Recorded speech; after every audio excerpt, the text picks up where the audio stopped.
Working better? No, it is not allowing me to add the Zoom back into the back. The apps and stuff? Yeah, Hmm. it keeps like you can see the apps momentarily and then it just goes blank and it says reload page and you hit the reload and it does the same thing. Let's see here. Settings, the Zoom portal. On the for the group management. The Zoom web portal as the administrator. Under user management account.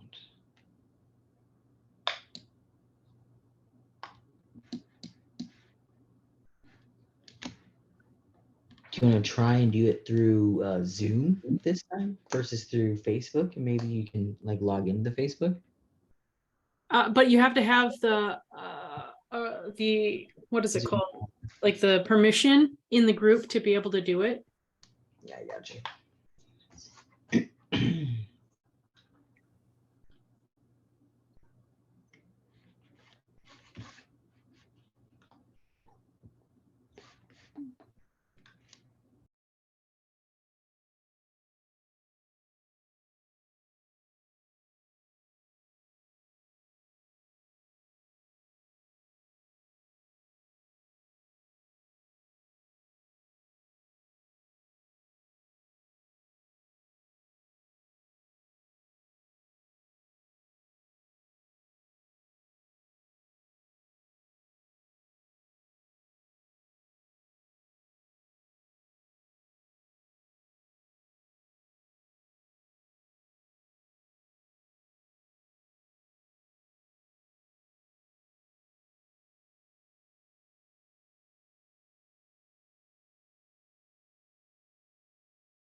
Page is unavailable right now. So maybe because of technical error, we're working to get it fixed to try to reload the page. But I have. Okay,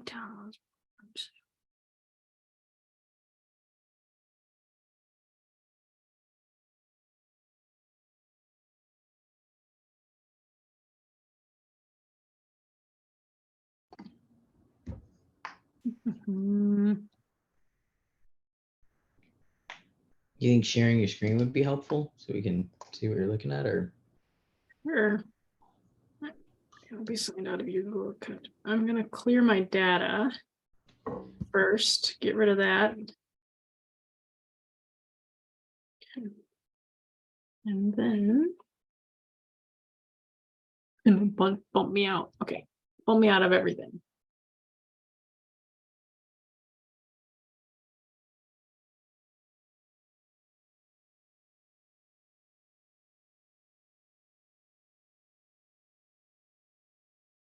Oops.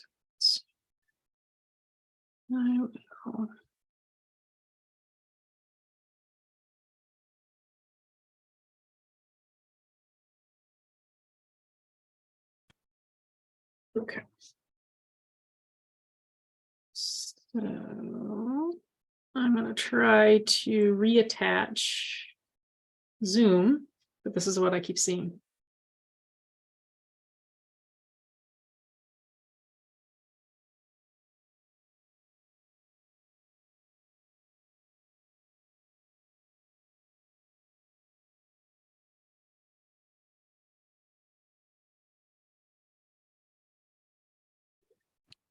Try going incognito and logging in an incognito window.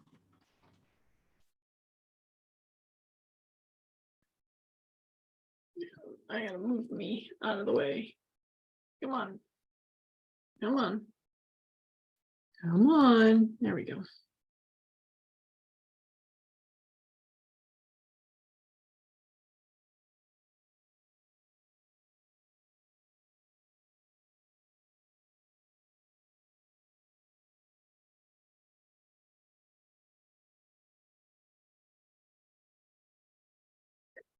Seriously, I don't know if I have another code. Why do I need a code all of a sudden? And if incognito doesn't work, I would try maybe a different browser. Like looks like you're using Chrome, maybe go Safari or Bing. Ugh. Ugh. I don't.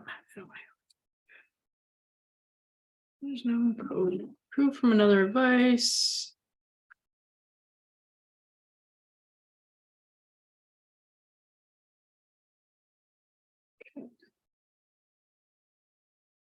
Shouldn't be this hard, really.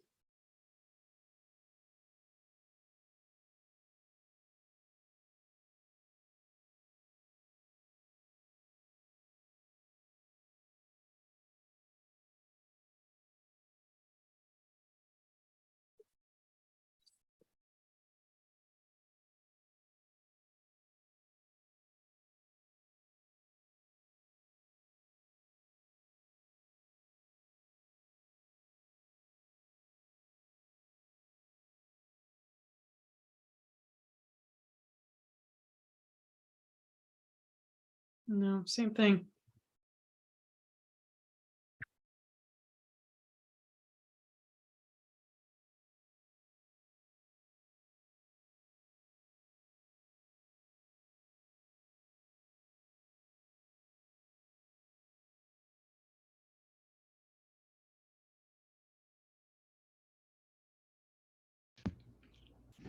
You wanna try a different browser real quick?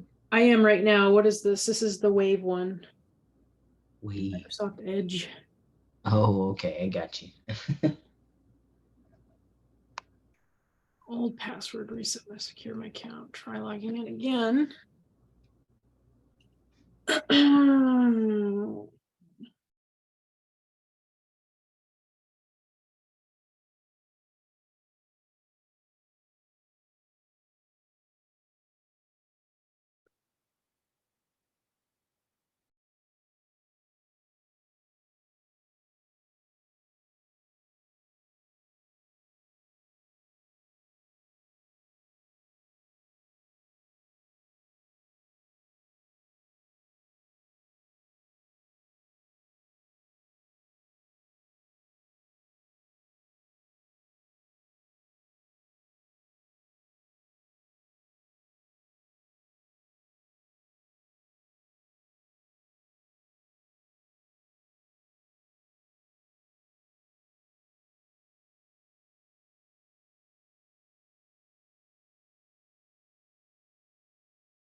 No, same damn thing.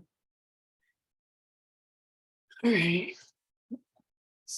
Let's see if we can.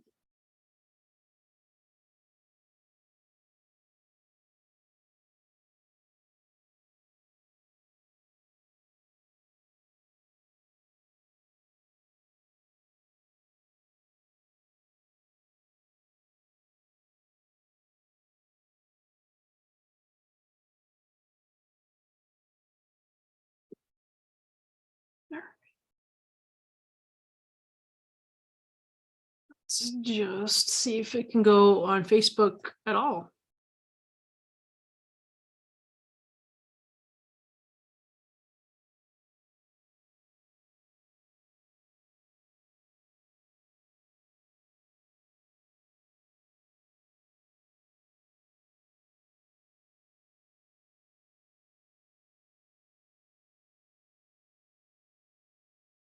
Timeline.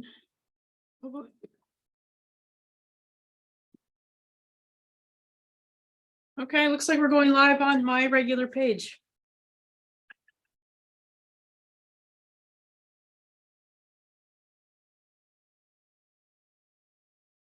Being live, got it. Cool. Okay, well, at least we're somewhere. We are live on my personal page instead of the group. So, well, it's all about embracing failure. So about almost 30 minutes of failure right there. That's good. That's awesome. I'll figure out how to get it back on the group. But for those of you that weren't expecting to watch us on my personal page, here we are. I have Spencer Johnson and Amber Kransky, and we are going to talk about failure and how to embrace it. So before I get too far into some of the questions that I have and getting further into the discussion, I really want these two to be able to introduce themselves so you kind of get a feel for what they do and how they can serve. So Spencer, tell us what you do. Cool. Yeah. Hi, my name is Spencer Johnson, and I currently own a video production studio, and we do social media and marketing as well.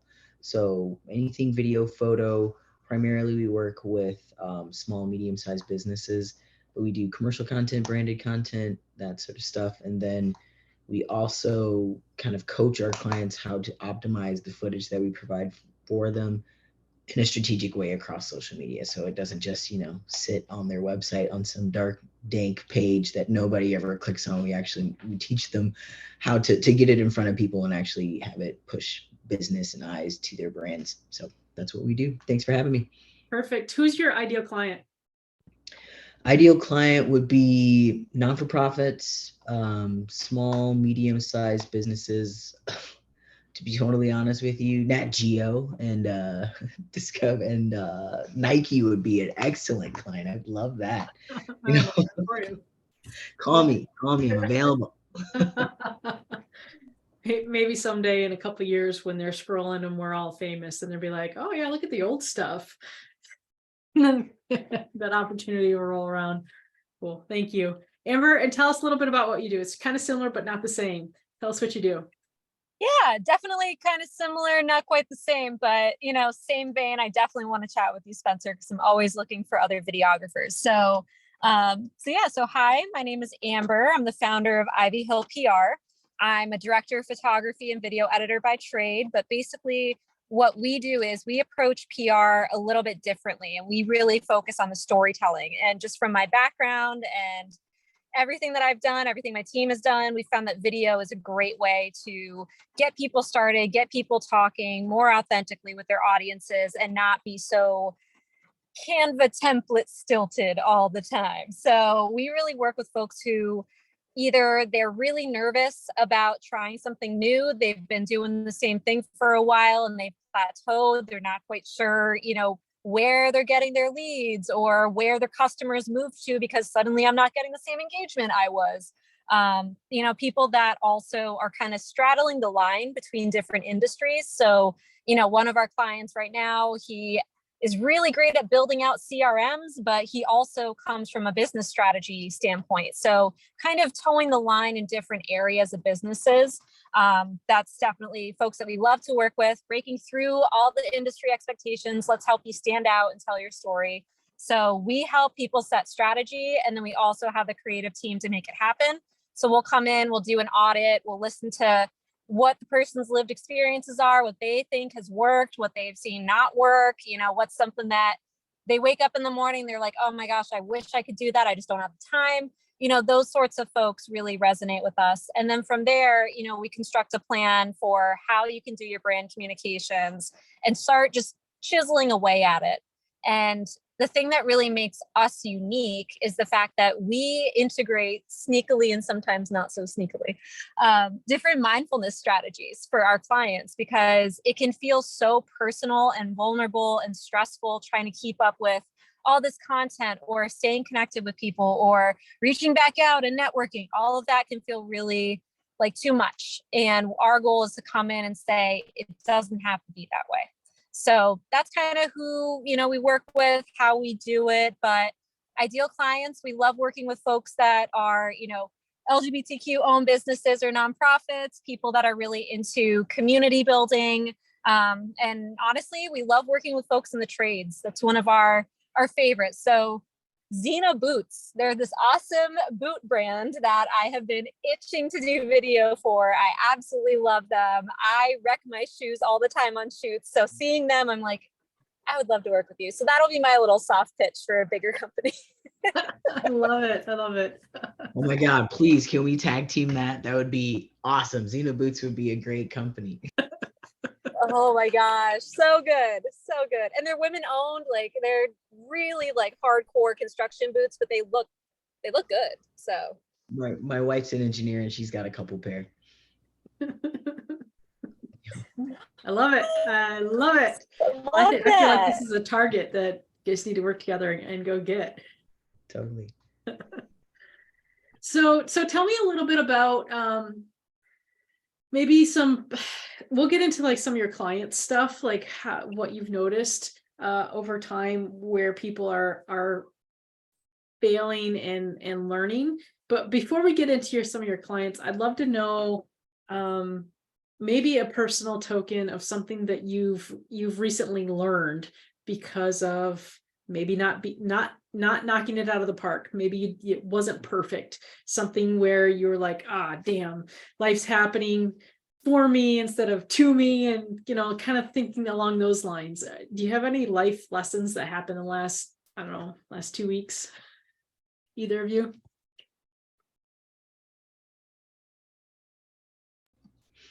I wouldn't say in the last 2 weeks per se, but it's definitely been something that's just been on my mind these last couple of days, especially as I am looking to expand my team right now. I was doing a lot of work with, and I know we're talking about work, but I was doing a lot of work with a really good friend of mine, and we jive really well in a lot of really good places, and we have a good working and professional relationship. But I 100% completely dropped the ball on being able to inspire him to want to actually help me really build the business. Like he was bought in on the brand at the beginnings, but I definitely fumbled the major vision, and even though I felt like I was presenting him a lot of opportunities to really see himself growing within the organization, he really just never saw a place for himself here. And he's actually, doing something else. And I think it's a good fit for him now, but I really can look back and be like, geez, I really kind of dropped the ball there, because I had someone who I enjoyed working with, who had a really good skill set, maybe not the perfect skill set, but I could have coached them or we could have grown together. But because I wasn't able to really customize a position that made him take agency and take ownership of it, he decided to take his skills elsewhere. And he's killing it where he's at, and I'm happy for him. And ultimately it probably wouldn't have been the best fit anyways, but it was a really tough lesson to kind of learn. And I mean, we see each other all the time, so it's definitely like, man, the one that got away. But you just gotta kind of roll with it and learn from it. So For sure. What do you think you'll take to the next time that scenario comes into fold? What will you do different? I would probably say, I mean, definitely being more clear about and getting more clarity about what somebody wants to do with their career or whatever job a lot sooner, versus being like, hey, could you see yourself doing this? It's like, just no, being direct. It's like, where do you see yourself in a couple of years? Where do you see yourself, if it's not with this company, with some other company? And just really hammering out whether it would be a good fit from the beginning, versus just kind of like fumbling through and just kind of haphazardly presenting opportunities to them. And then also being very 100% clear about your message, being very clear about your ask and your big picture vision, so that you can kind of sell them on the big picture vision. So even if they don't see themselves in it 100%, they know where we're going. So it's not a big question mark, and they're not, nervous to join you on the ride. For sure. I think, Amber, you're kind of in a similar situation where you're adding staff, you're adding contractors, you're adding people to the fold because you guys are expanding, which is both exciting for both of you guys. Have you found that there's been some misstep or failure that's you've been able to turn into a success? And Amber actually looks like she's frozen on the screen. Oh, absolutely, 100%. And honestly, Spencer, oh, am I frozen? You're There better we now. go. Okay.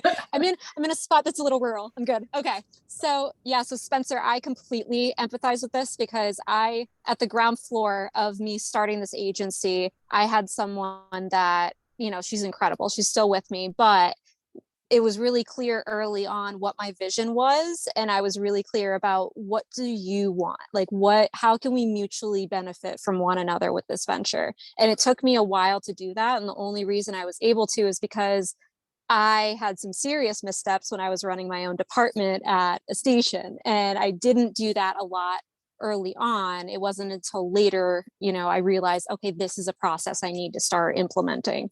And that was really helpful. But I think my biggest misstep right now, and I've been chatting with some folks about it, is the fact that I have a client who we've been using the restaurant analogy, and I don't really like it, but for the fact of just explaining it, it might help. So I have a client who takes a lot of my time, takes a lot of energy. They have 7 figures, lots of grant money coming in, and things have really taken off for them, which we love to see. But that sort of process and system is not going to work for different kinds of companies, like smaller companies. So I had a client who, looking back, it really wasn't a fit. I was trying to make it a fit. And, she really was all about being comprehensive, wanted a lot of information, wanted to approach everything. And, it kind of fell apart because she couldn't let go of control. And I had kind of set us up for failure by putting too much on her plate, even though she was saying, oh, I do want to do all this. So, now, my VP and I are basically going through and saying, all right, what makes sense for somebody that is at, this level of their career and their business right now versus this level? What does it look like to address different people's needs on those different levels and meeting them where they're at a little better? So am I kicking myself that, I lost out on that client? I was for a bit. I was pretty bummed out, but now I have folks that are better vetted, and I have some time and some space to really look at my systems and see what's working, what's not. So that's kind of how I've reframed it, but it still sucks. So do you think you guys dissect your failures more so than your wins, or do you think it's the other way around? Do you feel like when something doesn't go well, are you like, damn it, and what can I do better? Versus, when you have a win, you're just like, yeah, do it again. And you don't really think about what took all the steps that you took to get to that win. Do you guys find that you dissect your failures more?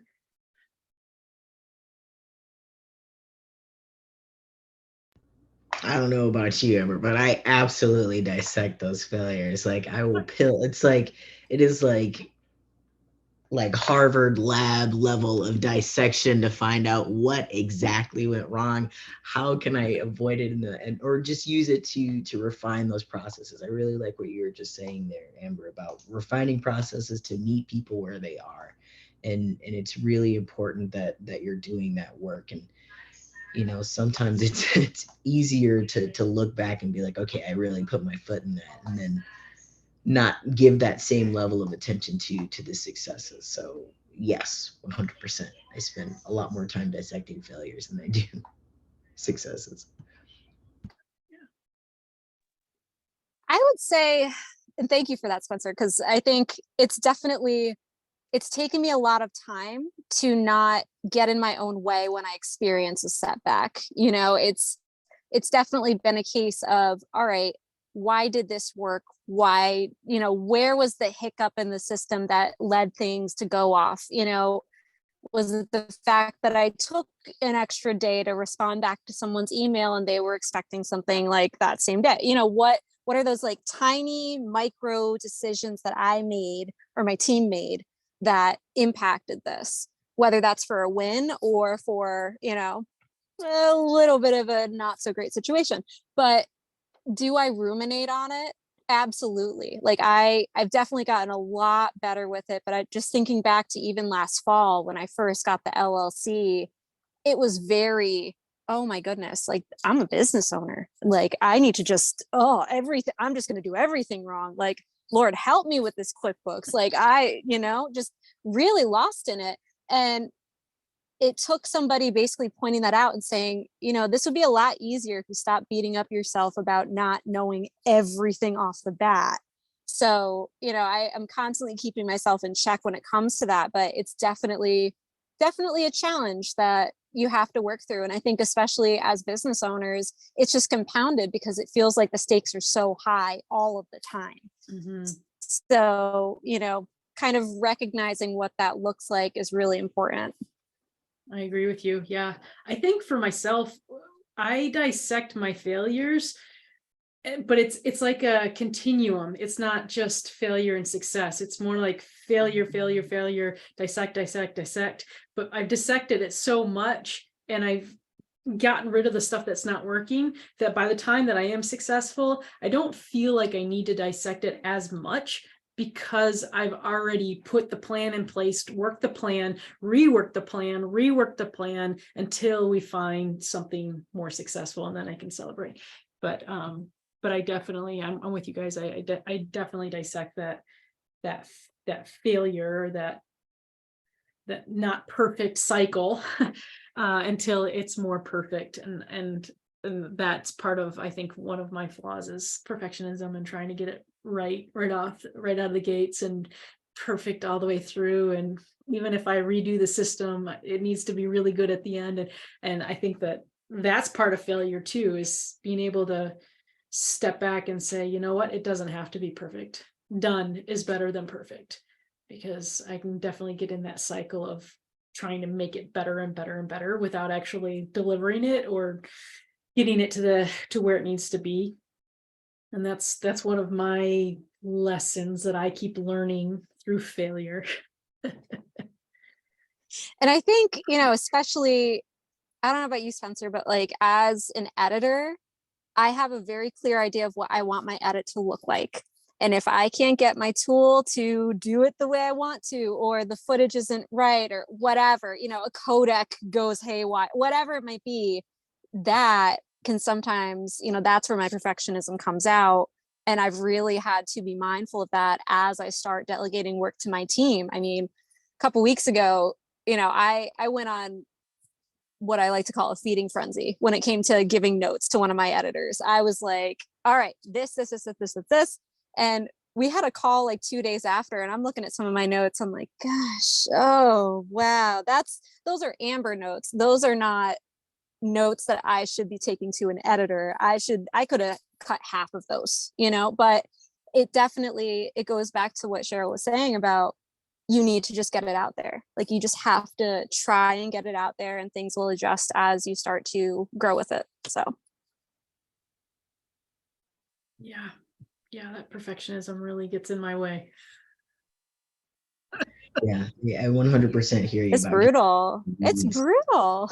Yeah, and Lord help you if you're, you really do. Just get in there. And I've definitely been on the end of just like, that note was not useful at all to anybody but myself. So 100%. Yeah. So do you guys think that, I should ask, not do you think, but why do you think failure is so tough for entrepreneurs? Like as babies, we just continue to get up and fall and get up and fall and get up and fall until we learn how to walk. We don't give up. We don't say, I don't like this walking thing. I'm just going to crawl the rest of my life. But as entrepreneurs, we're like, oh, that was too hard. Or social media is not my thing, or tech is just way over my head, or you know what, that person said no and I just can't take rejection, so I'm just not going to make that next sales call. And we stop ourselves because of those little failures. Why do you think it's so hard for entrepreneurs just to keep going?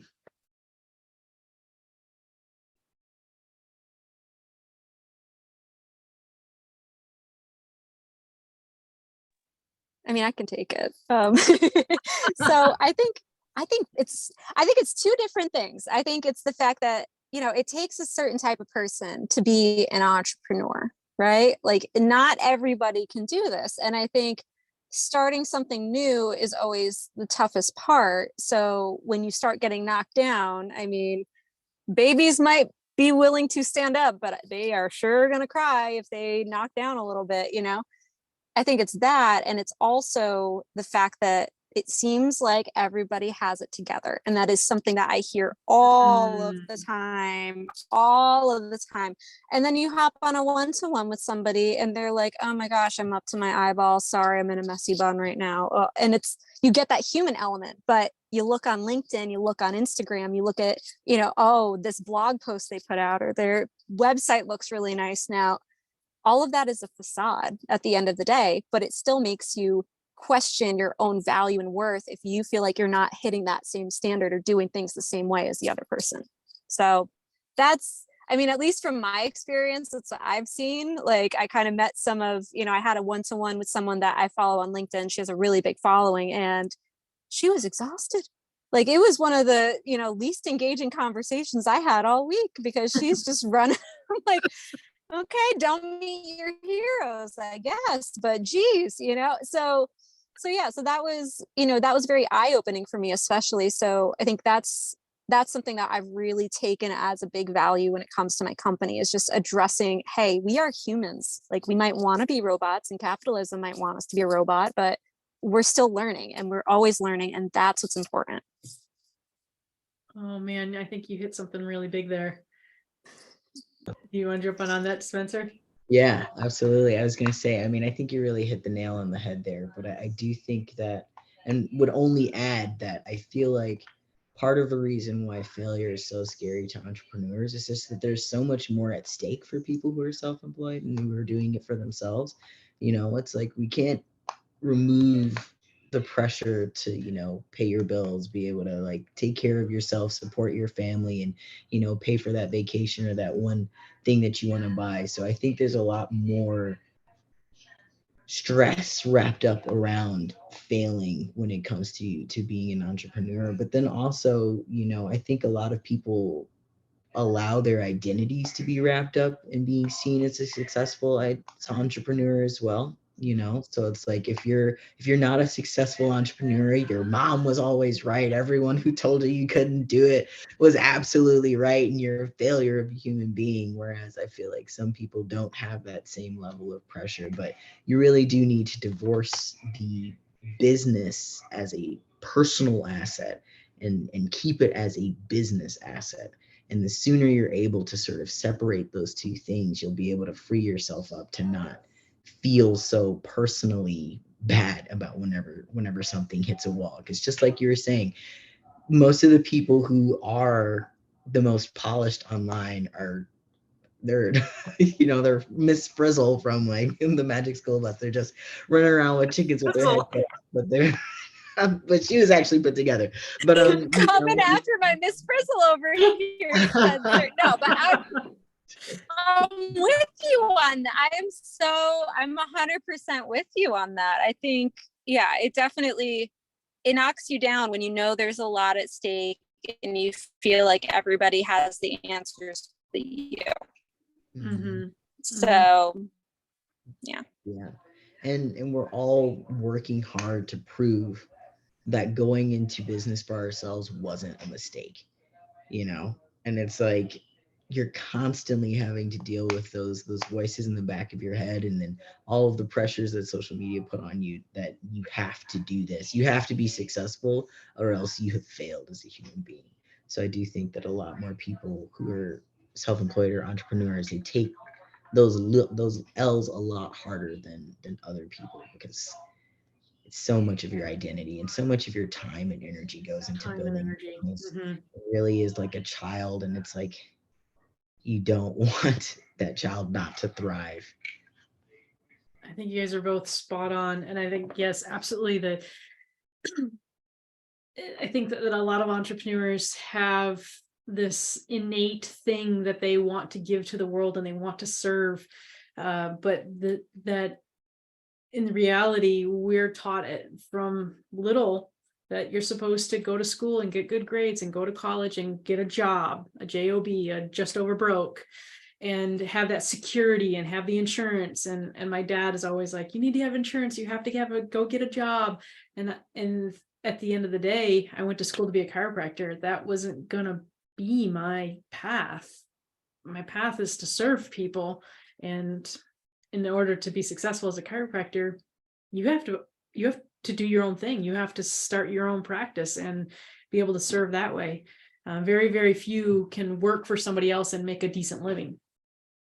So that was never like in my DNA. And I think that the perception of that safety is, it's so prominent in our society. It's a little scary, in my opinion.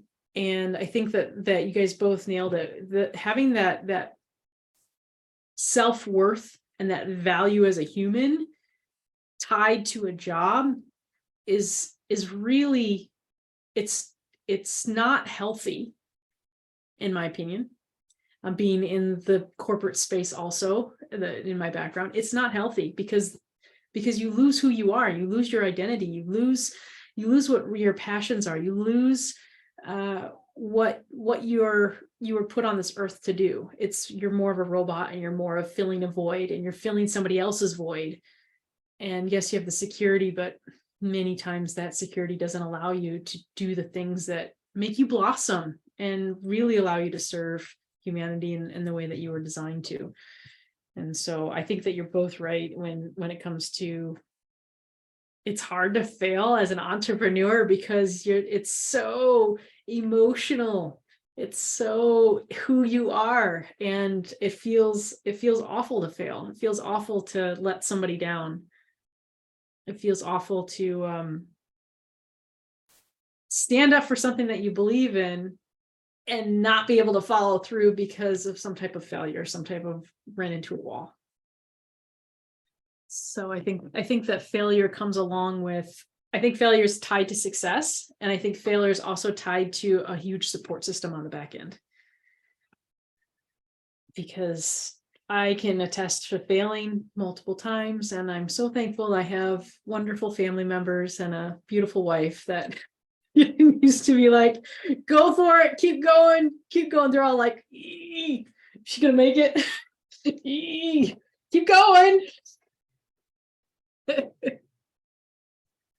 So I think having that support system is really, really important. How about you guys? What do you think? Yeah, I agree. I think, one of the things that, because I'm very introverted, like I love when people tell me stories or talking with people, but I need time to process. I need to go I always joke, with my team, I'm like, if you ever need me, I'm going to be in a cave in the woods in front of Adobe Premiere. That is my happy place. Like, so, but I know that I need that support, whether it's from my friends or even within my networking groups, because a lot of the times, it's great to have a very supportive partner who believes in, what I do. We have, our timeline on, all right, we got to be profitable by this date. Otherwise you got to get a JOB, so that's that sort of impetus there. And, certainly she sees my really bad days or the tough days when I'm like, do I just say screw it and go apply over there? But at the same time, some of the decisions that I make as a business owner, she doesn't have that understanding of that world. She comes from corporate. So sometimes there is a little bit of that tension when it comes to her ability to support me. So that's where I've definitely found other folks to kind of bring in to help me have those insights. That's why I love having one-to-ones with other creatives and just, all right, did you deal with that client situation? Oh my gosh, I had one too, like that sort of thing. I think it's absolutely about that support system and what people you allow into your circle. Yeah, absolutely. I think that that's 100% valid and 100% necessary. I always think about, and you hear it all the time. Well, at least you hear it if you occupy the spaces where people have achieved extraordinary things, in our lives. None of them have gotten there on their own. Every Olympian has had a coach.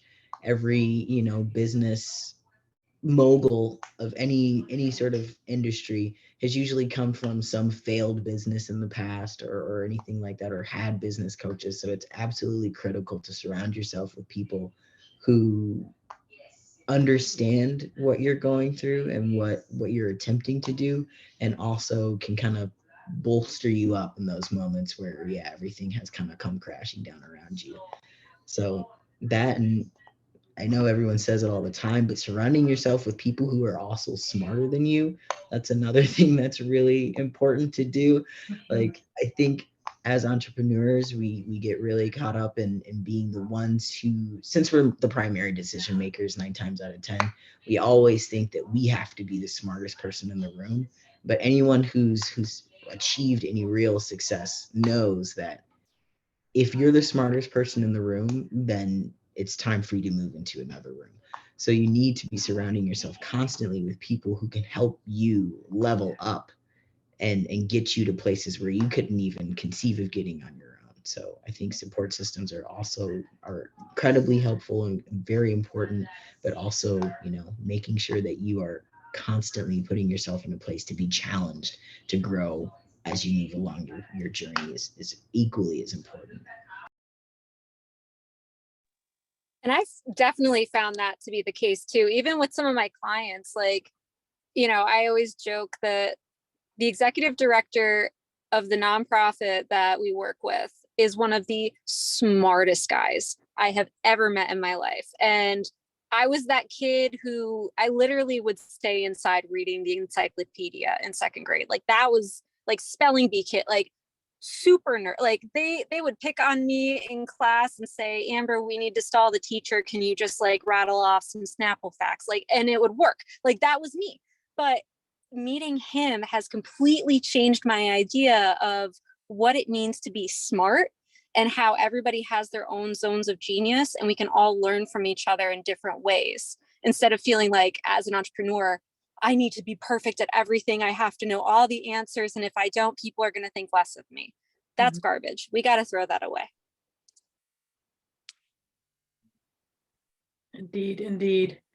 So having this person in your life, what do you think is the biggest thing that they're able to bring to your business without them even knowing it?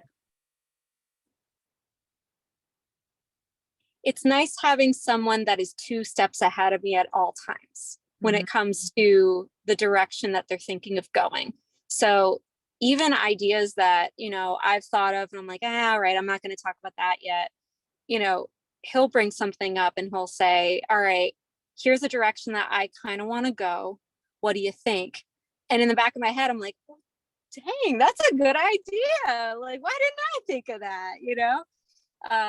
And it's all about people who have their own support systems as well, and seeing how they're able to use their network to help build them up, because I have worked with them for a while. So I've seen his growth from nonprofit leader to, oh my goodness, you are a powerhouse in your field. Holy smokes, and that definitely came from him having that community, doing a lot of reading, doing a lot of, talking with folks. And it's pushed me to not rest on my laurels, but to really do that high level strategy thinking that I've always gravitated towards. I've just never been in an environment where I was pushed that hard to do it, So it's really allowing his failures. You're learning from his failures as well. You're learning from the things that he screwed up on and was successful in. And I think that's what makes a really powerful, when you get a coach, when you're in a room with people smarter than you, when you have mentors. I think that's the piece that is so absolutely crucial for entrepreneurs to kind of leapfrog some of those awful failures.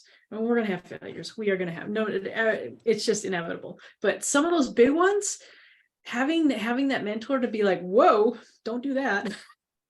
I think that you can really leapfrog some of the big pitfalls, and having somebody there with you, or just ahead of you to say, hey, take that path, don't go left, go right, is tremendously helpful.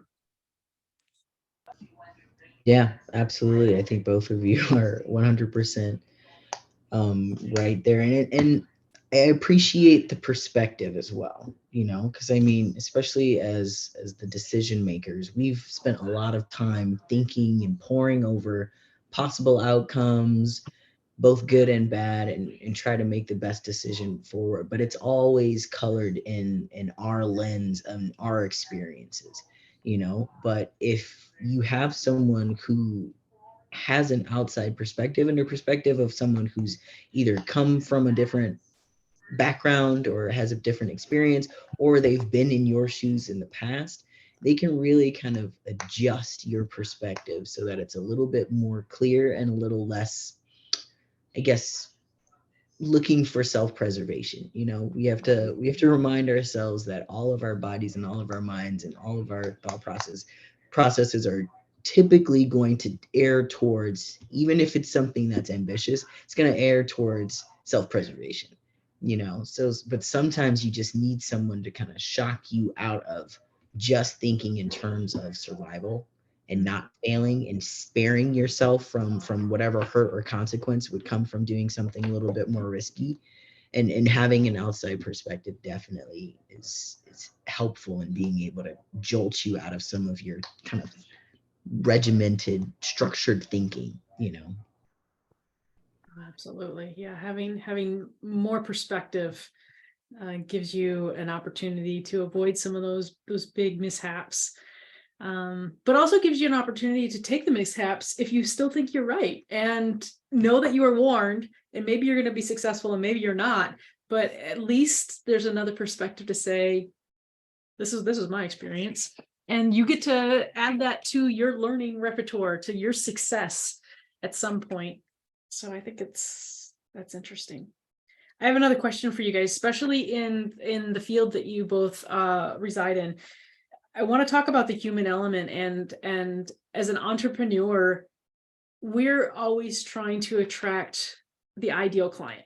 We're always trying to make another sale. We're always trying to build our business to something larger. And you both tell stories. You both help build brands, and you help with that. At the end of the day, it's attracting more people to a business.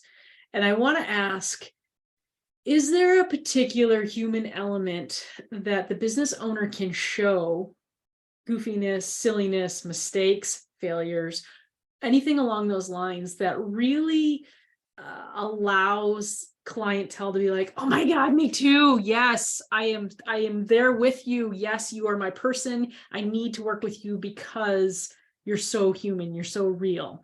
Are there things that you notice that entrepreneurs do well in that space to be able to attract people? I mean, I know we already talked about it, but the story, like what is your actual experience and how can you use that to differentiate yourself? So, great example, there's a financial planner who, we've done some consulting work with.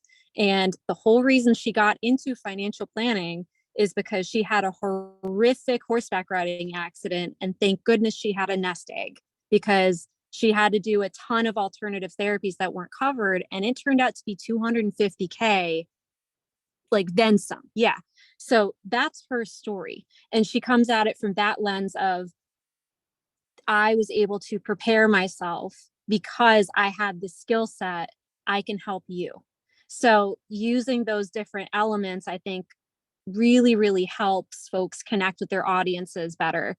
And then, that's kind of like what I've found to be really helpful. And then wanting to know a day in your life, like just feeling like I'm just talking with somebody on the phone, just having that very personable, not so polished look all the time. That resonates with people. I mean, I'm not saying do it all the time unless that's your thing, but just having some of that human element and less of the polish, because people are sick of polish.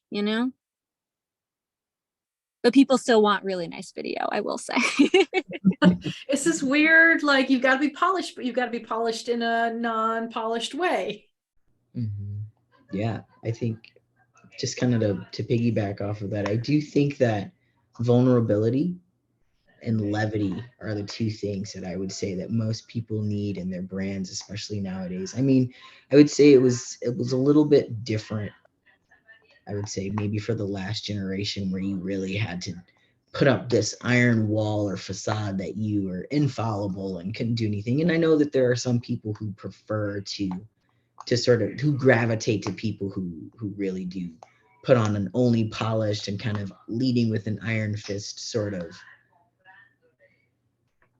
persona. But for the most part, I think people, especially in this time in humanity, really like to see the struggle. They want to see the human side of you. They want to see the things that you've had to overcome, and they're really interested in hearing your story. Especially, we live in a time where we just keep seeing, especially in the filmmaking world, you just keep seeing the same movies over and over and over and over and over again. It's the same exact story told exactly the same way with the same characters, the same setup, everything, and people really crave something new. And it's like, yeah, Coca-Cola, Pepsi, they're able to maintain a certain brand because they've been in business for like over 100 years. But the people who are really shaking people out of sort of those traditional brands, they're the ones who are adding a human element. They're showing every aspect, both the good and the bad, and they're doing it without taking themselves too seriously. Like most, I mean, you want to respect the brand and you want to make sure that you're presenting enough like authority and showing that you're an expert in your field, but nobody wants to be lectured to. They want to have a conversation with someone. So I think it's really important for you to both be vulnerable, show the mishaps, talk about your failures on a Zoom that will be recorded in perpetuity on this platform forever. I'm so far from perfect, it's not even funny. It's one of those things. It's just you got to be yourself, and I think individuality is what people crave now. Nobody wants to be cookie cutter. Nobody wants to continue seeing the same cookie cutter thing. They just want to see you and your unique gifts and traits. And do you think, you mentioned earlier when you started talking about generations, do you think that there's a difference in attracting clients in the different generations? We've got the boomers, Gen X, we got millennials, we got Gen Z. Like, do you feel like people in the different generations are looking for polished versus not polished, or silly versus not silly, or really vulnerable? Looks like we lost Amber for a sec there. Yeah. Do you feel like that the different generations are looking for those opportunities of failure, or do you think that everybody's just the human element and everybody's kind of the same? I think that's a good question. I think that individuals from different generations are accustomed to they're conditioned to see a specific sort of thing. So they're probably most comfortable with things that they're familiar with. It's definitely, well, I've done it, and you hear it all the time. Well, I've done it this way for so many years.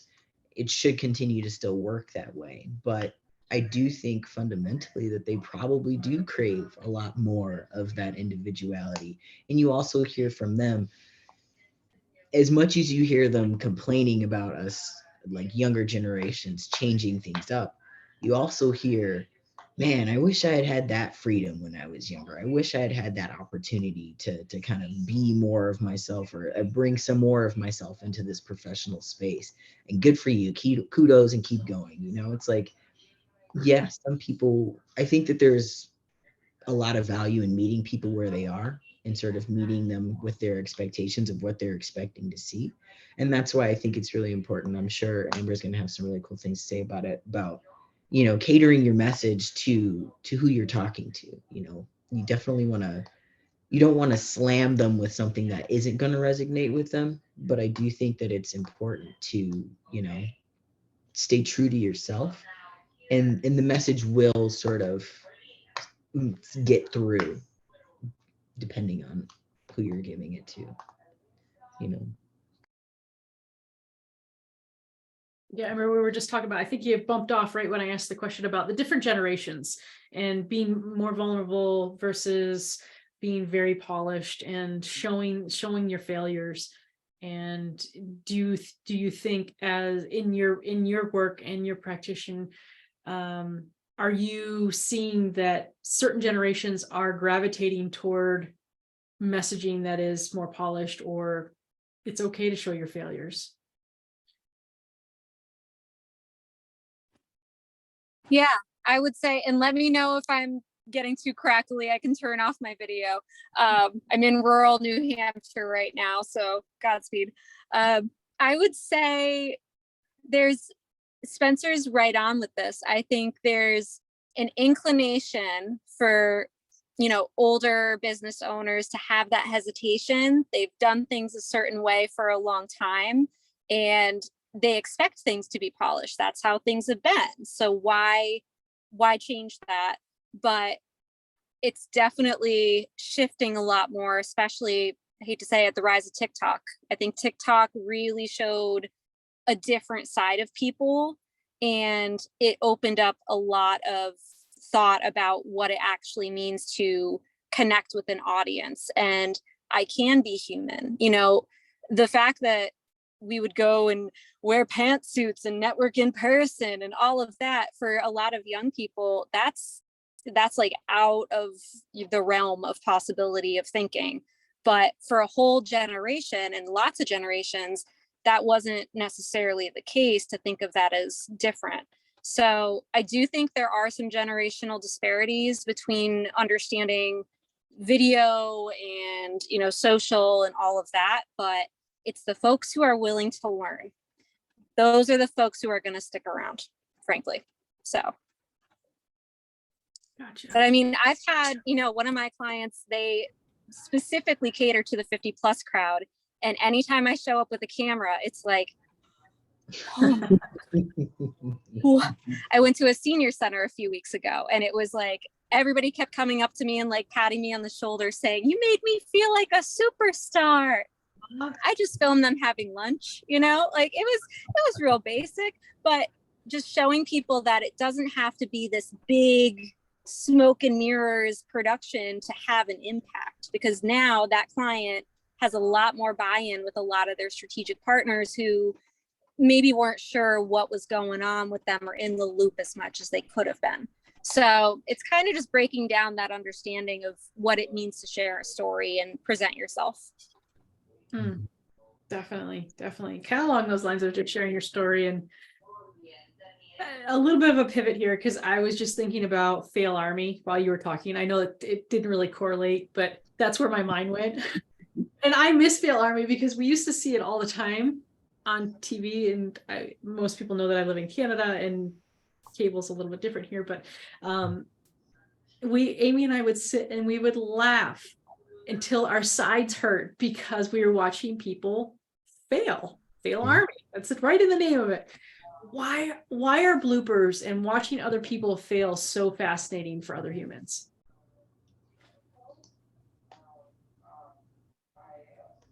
I mean, to be honest, I think partly it's because we all, you know, have a weird instance of, I guess it's such a universal experience of completely eating it, you know, like everyone, like you were saying, every kid has bit the dust, you know, anyone who's tried to go on the swing set and go all the way around, they've fallen off and like chipped a tooth or something like that, you know, everybody's had that experience. So being able to laugh with people, even though sometimes it's a little mean spirited, but on the whole is being able to, because it's real, you know, that's the actual human experience, these polished versions of ourselves that we put out for the sake of, you know, looking professional, or at least as a professional as it's been defined for the last several generations. It's just not actual reality. And I think people, when they see those goofs, those whenever you really put your foot in it, it really does resonate with people, and they can, you know, see themselves in it and laugh and really enjoy some of the less finer things in our lives, you know, because that's everyone experiences it. So what I'm really hearing is it's just a way to connect with other humans because we've had that universal experience. And failure's okay because we all fail. Yeah. None of us want to admit it, but we've all done it. So I think it's really important to acknowledge that we're not perfect, and that polished look is, for some people, they work really, really hard to get to that point, and that is who they are now. But it's taken a lot of failure to get to that point. And I think it's okay to kind of wallow in the not perfectness to be able to get there. And so, Amber, do you have anything to add to like the fail army comment about just, I think bloopers are hilarious. Oh, they're great. They're fantastic. I mean, it's like 90%, well, not 90, I would say 80% of the reason why I really got into video was because I love that. I love seeing people's human side, the unexpected, all of that. And when I started creating content for my own agency, I really put my thinking cap on with that because I wanted to show that I've been doing theater since I was 8 years old. I have taught hundreds of people how to be in front of the camera, but darn it, you're going to see me struggle with this too. So I started off my first video with a bunch of bloopers. And that was what I started with, was just bloopers of me trying to get through this very basic video about this agency. So, you know, and I've had people even now months later say, thank you for doing that. Nobody's done that before. You know, like even the most polished expert people still struggle. And I think that's what bloopers kind of highlight a bit. Everybody's human. Love it. I love it. If anybody could have ever seen the first, I've deleted most of them, but trying to read from a teleprompter, oh man, wow, that's hard. It's interesting because some people, you know, one of my former clients killed it, amazing with teleprompter reads. Yeah. But Lord help you if she had to have a sit down conversation in front of a camera and it was conversational. I mean, she just really, but it's a whole different skill set being able to read off of a prompter. So yeah, nail on the head right there. It's tough. It's tough regardless. Oh, wow. Well, we've been on for a little while here, and I don't want to take up too much of your evening. Are there any other kind of concluding summary thoughts that you each have about failure, good or bad? And I don't know, any concluding thoughts that you want to ask me either way?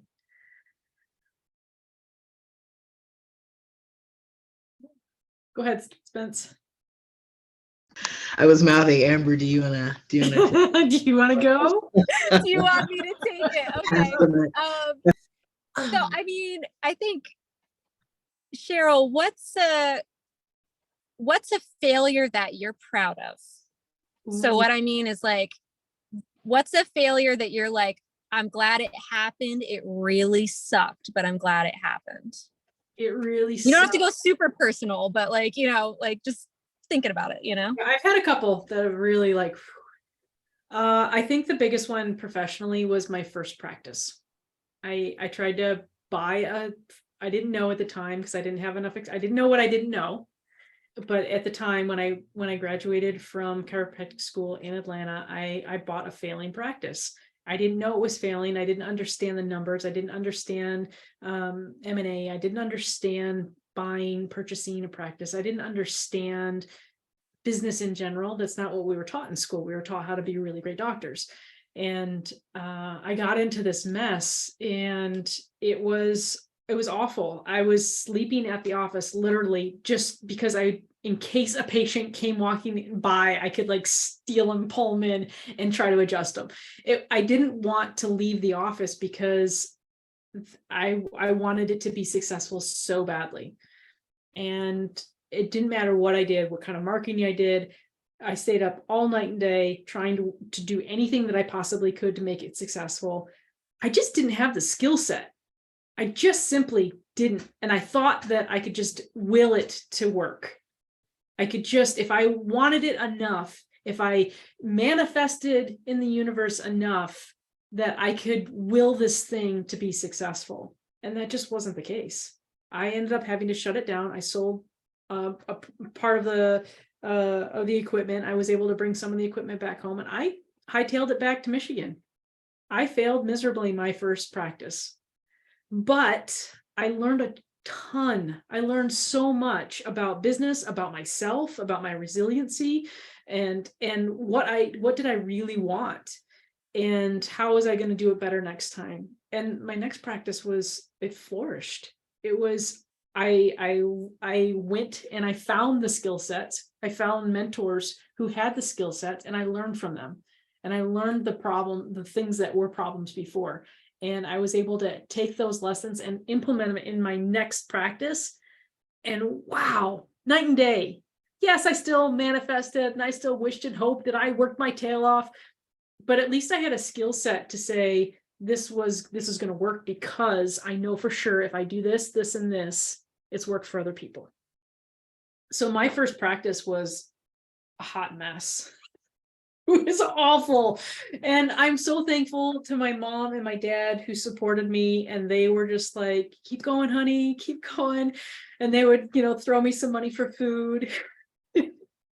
And they welcomed me back home with open arms to come back to Michigan. And we talked a little bit about that support and that embrace of the people around you.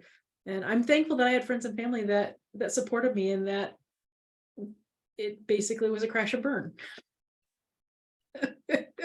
But I learned a ton. I learned so much. And then I've been able to turn around and help small businesses and medium-sized businesses be highly successful because of my failures. I wouldn't have learned those lessons had I just been successful right off the bat. I wouldn't have probably given it the scrutiny that we talked about earlier of, oh yeah, I won, so I don't have to look at why I won. I looked at, why did I fail? And what can I do better next time? And learning those lessons and continuing to grow that skill set has given me an opportunity to be super successful in corporate, because they don't teach that stuff in corporate either. And then be able to help a lot of small businesses thrive because I had the skill set. I knew I could see their problem from a mile away. When I first got into my first practice, I didn't see it a mile away. I was stepping right in it. So yeah, I think that was probably, as far as business wise, that was that big, ooh, I failed big time, and it hurt and it sucked, and it was financially devastating and emotionally devastating. And you go to school forever and ever and ever to be a doctor, and then you're a failure. That doesn't feel good. So kind of a long answer, but yeah, that first go around was tough. Yeah, I hear that. Just kind of piggybacking off of that, I know you talk about dissecting some of your failures so that you can move forward and not repeat them. What are some of the tools that you've used throughout your career to kind of audit those failures and make sure that you don't relive that same experience over and over again? Because it's easy to do. It's easy to not necessarily pick out what failed and then just keep repeating it. So how do you do that? I think that's a fantastic question. And I don't know that I have a perfect answer for anybody that's listening. It's an answer that I use for me. So a couple of things. I always find a mentor and listen to their feedback. Do I always follow their feedback? No, but I listen to it and determine, is it the right path to change, to pivot? And something else that I like to do is you guys know, but I don't know if anybody else does. I love whiteboards. I love whiteboards. Love them. And they're all over my office. So what I like to do is I go through each step that I took whether it be an action that I took or a piece of paper that I asked somebody to fill out, or something that happened with the bank, whatever, every minute step I took, I write it down in sequential order. And then I look at, was this the hurdle? Yes or no? Yes or no, it will give me a direction. If it's not the problem, okay, then we'll deal with that. I'm sure we can fix that later. My perfectionism can come into that later. I can make that better. But when we talk about, okay, is this could potentially be the problem or the hurdle or the wall? Why is it the wall? And then we started dissecting that wall. But it's really, for me, it's sequentially putting out, what are all the actions that I took or didn't take? Were there gaps? And I use the whiteboard to do that. It's kind of like a map. If you ever look like, do this first and then do this next, and then do this next, and then do this next, and then do this next. Oh, I missed this. Damn it, it's right there. So that's a tool that I like to use. I don't know that that's successful for everybody, but I find that really diving deep into the details of the steps, the actions, because I really believe that your goal, what you want, and your actually success is bridged by action. If you don't put the action in place, you're never going to be able to get to the other side. So what are those actions, and how do they play out? Does that make sense? Does that answer your question? Yeah, that makes sense. And it's actually funny because I feel like that's the lifeblood of your U-Ink journal that's sitting right next to you. It really does make up a lot of the process that you kind of outline in there. So yeah, it makes sense. Thanks for that question. That's a good question. Cool beans. Any other kind of summary closing out the conversation from either of you? I think the only thing I would want people to kind of take away from this talk is that I wanted to say thank you. Yeah. Yeah, thank you for holding this space and giving us an opportunity to talk, but also just knowing that failure is not fatal. It's not a fatal error. It's not something that is going to, it doesn't dictate your business savvy. It doesn't dictate your ability to create. It doesn't dictate your ability to be successful or find success. It's a necessary part of the process, and to not run from it. And even if you've experienced some pretty major failures, like, stepping into a failing practice, you can still, find your way through the weeds. For sure. Yeah. Failure seems to be a past thing.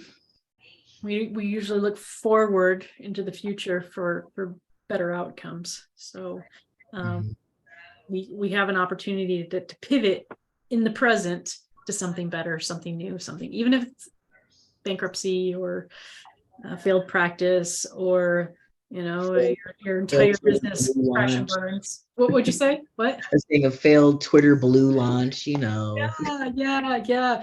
Or as when we're talking about fail army, we love the golf cart fails, like just down the hill. Totally. Well, I appreciate you both being on. And for those of you that see the replay and made it this far, I'm really sorry that we weren't able to do this in the group. I will fix that tech piece. We struggled for about 30 minutes to try to get this going in there, but so I will fix that. And thanks for being on. And if you have any comments or questions, you can put them below in the live here or email us. And if you want to get hold of Spencer or Amber for their services, they are also on my Facebook. So go ahead and just tag them and ask for their information. So thanks, guys. I appreciate you being on. If you want to hold on, I will stop this live. Appreciate it. Thanks. Cool. Okay, we should be off. Thanks, guys. I appreciate it. For sure. Yeah, thank you. I gotta head out, unfortunately, but this was fantastic. Yeah, this was Thank fun. you so much. Well, I hope that we can do a few more, and we'll pick up some random topics and see.